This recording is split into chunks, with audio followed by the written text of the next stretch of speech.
ये कहानी है एक आदमी की जो काफ़ी दिनों से परेशान रहने लगा था, बिल्कुल आपकी तरह। और इस वजह से वो बहुत ही चिड़चिड़ा हो गया था और तनाव में रहने लगा था। और वो इस बात से परेशान था कि घर के सारे खर्चे उसे ही उठाने पड़ते हैं और पूरे परिवार की जिम्मेदारी भी उसी के ऊपर है। और हर रोज़ किसी न किसी रिश्तेदार का उसके घर पर आना जाना लगा रहता था। इसी तरह की बातों को सोच सोच कर वो काफ़ी परेशान रहने लगा था और इसी के चलते वो बेमतलब ही बच्चों को डांट दिया करता था और छोटी मोटी बातों पर वो अपनी पत्नी से भी झगड़ता रहता था।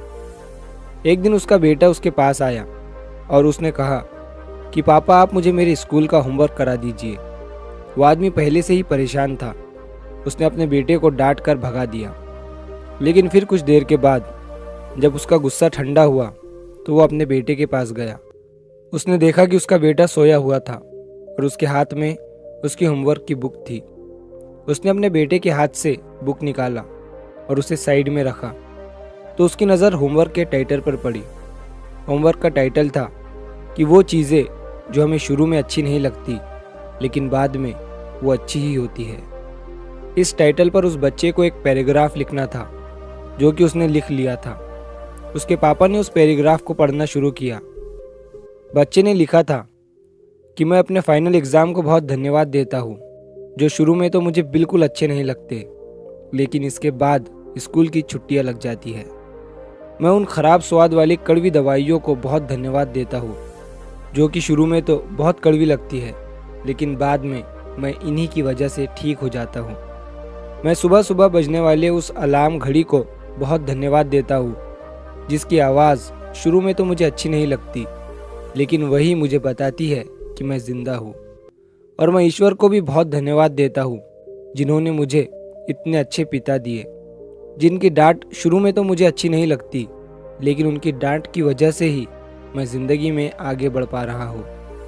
मेरे पिताजी ही मेरे लिए खिलौने लाते हैं और मुझे घुमाने ले जाते हैं और मुझे इस बात की खुशी है कि मेरे पास पिता है, क्योंकि मेरे दोस्त रोहन के तो पिता ही नहीं है।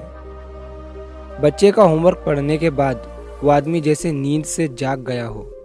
उसकी सोच बदल सी गई और बच्चे की लिखी बातें उसके दिमाग में बार बार घूम रही थी।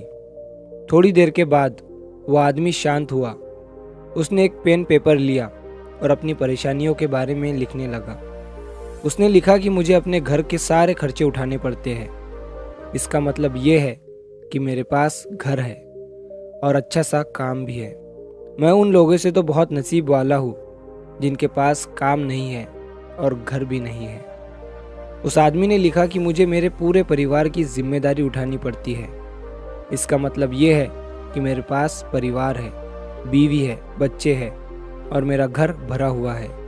और मैं उन लोगों से बहुत ज़्यादा खुशनसीब हूँ जिनके पास परिवार ही नहीं है और वो दुनिया में बिल्कुल अकेले हैं।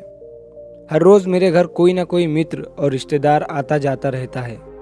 इसका मतलब ये है कि लोगों में मेरी एक पहचान है।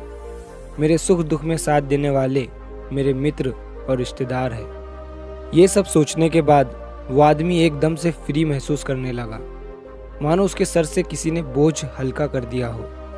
उसने फौरन ईश्वर की तरफ हाथ उठाकर कहा कि मालिक, मैं तेरा शुक्रगुजार हूँ कि तूने मुझे इतना सब कुछ दिया और मैं इन सब को नज़रअंदाज कर रहा था।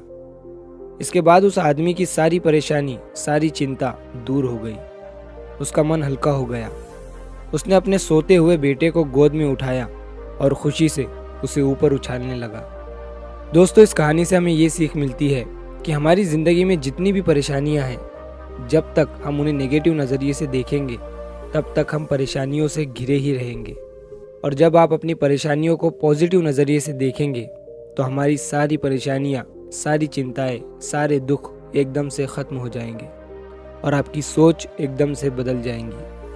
दोस्तों, हम हमेशा अपने से बड़े लोगों को देखते हैं जिनके पास बड़े घर है, बड़ी कार है और बहुत सारे पैसे हैं, और इसी में हम अपने आप को उनसे कंपेयर करने लग जाते हैं और अपना सुकून बर्बाद कर देते हैं। कभी उन लोगों को भी देखो जिनके पास रहने को घर नहीं है, परिवार नहीं है, वो कैसे अपनी ज़िंदगी गुजार रहे हैं। तब आपको यह एहसास होगा कि आपके पास क्या कुछ नहीं है और आप ऊपर वाले का शुक्र अदा करोगे। इसीलिए मैं हमेशा कहता हूँ कि शुक्र करो, सब्र करो और ज़िंदगी में आगे बढ़ो। दोस्तों, अगर ये कहानी आपको पसंद आई हो तो हमारे चैनल को सब्सक्राइब करिए और इस वीडियो को लाइक करिए ताकि इस वीडियो की रीच बढ़े और ये और भी लोगों तक पहुँचे।